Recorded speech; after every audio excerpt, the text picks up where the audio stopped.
Hi, welcome to tutorial 6.3 part 2 on the Bohr atom. We're going to take up where we left off last time, but this time it becomes a little more interesting. We're going to calculate the difference in energy between the different allowed orbits in a Bohr atom.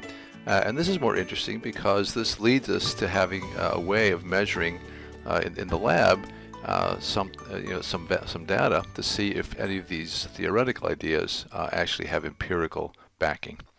We'll see how that works in the third one. For now, let's just see if we can manage the calculation. So here's the question. How much energy must be absorbed by an electron in a hydrogen atom if it's going to move from the second to the fourth orbit?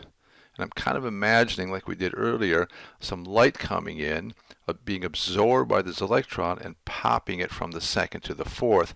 I could figure out what kind of light would be responsible to do that, and that's where the empirical evidence is going to come from.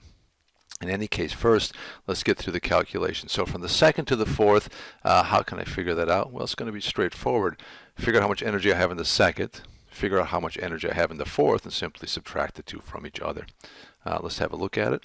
First of all, how much energy do I have in the second? That constant, 13.6, negative 13.6 divided by the orbit that I'm in squared leaves me with negative 3.4 electron volts. That's the energy associated with the electron in the second orbit. Well, how about up in the fourth orbit? Same calculation, negative 13.6 divided by the orbit squared divided by 16 leaves me with negative 0.85 electron volts. Now we just subtract the two numbers. Be a little careful here with the subtraction so you don't get messed up with the negative values. What we're going to do is say I end up at the fourth, that is my final energies at the fourth, minus what I started with at the second, so as to make sense of the negative or positive values that emerge. So we had at the fourth energy, at the fourth orbit, negative 0.85. At the second, negative 3.4. And when I subtract this negative, that becomes a positive. So 3.4 minus 0.85 leaves me with 2.55. Yeah, it's a positive value. We have to actually absorb energy to move from the second up to the fourth orbit. And the amount is 2.55 electron volts. In joules, it comes out to 4.08 times 10 to the minus 19. As always, multiply the electron volt by 1.6 times 10 to the minus 19 joules per electron volt. All right, so that's one. Let's just do two more. The second one just for practice. The third one because it's a little bit different, but let's do another one just for practice. How about if we wanted to go from the innermost orbit, that is the first orbit, all the way out to the sixth, which is close to being removed from the atom altogether. That is close to this electron or this atom being ionized. But not quite. We're at the sixth orbit. There's a little bit further that you can go and still be part of the atom. In any case, same calculation. Let's figure out what we have in the first in terms of energy. Let's figure out what we have in the sixth. Subtract the two from each other. First of all, to figure out what we have in the first, you obviously don't need an equation. We know it's negative 13.6, but just to see it kind of in a systematic, regular way, take the energy negative 13.6 and divide by what orbit you're in. The first orbit squared, of course, is just negative 13.6. Same calculation now for the sixth orbit. Same exact formula, just divide by 36 instead of by 1. And I end up with negative 0.378. Not much energy left out there, almost at zero potential energy. We'll subtract the two numbers from each other. How much energy did I have to absorb in going from the first up to the sixth? I end at the sixth minus what I started with at the first. So I end up at the sixth with negative 0.378. Subtract the negative 13.6, what I had at the first, leaves me with a positive 13.2.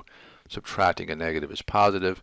That is 13.6 minus 0.378 leaves me with 13.2. That's what I have to absorb if I have an electron sitting in the lowest possible orbit in a hydrogen atom, and for me to go to the sixth orbit, that is the orbit associated with n equals 6 in that hydrogen atom. Okay, one left to do, one that's a little bit odd sounding. It's actually very simple to do, but I just want to make sure you kind of don't get thrown by it. How much energy must be absorbed by an electron in a hydrogen atom to move from n equals 1 to infinity? Well, this infinity sounds a little high-flown. What am I talking about here? All we mean by that is I say, how about if we're out away from the atom altogether?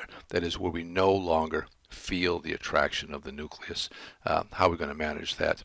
Well, let's first of all figure out what the energy is when we're at the innermost level. Of course, we know that it's negative 13.6. And what do we by definition have when we're infinitely afar where we don't feel the attraction? Well, it's just 0 electron volts.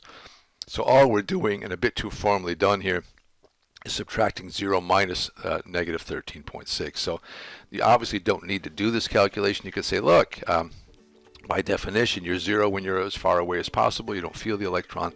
You drop down to 13.6 to get down to that first orbit. So the answer is obviously 13.6.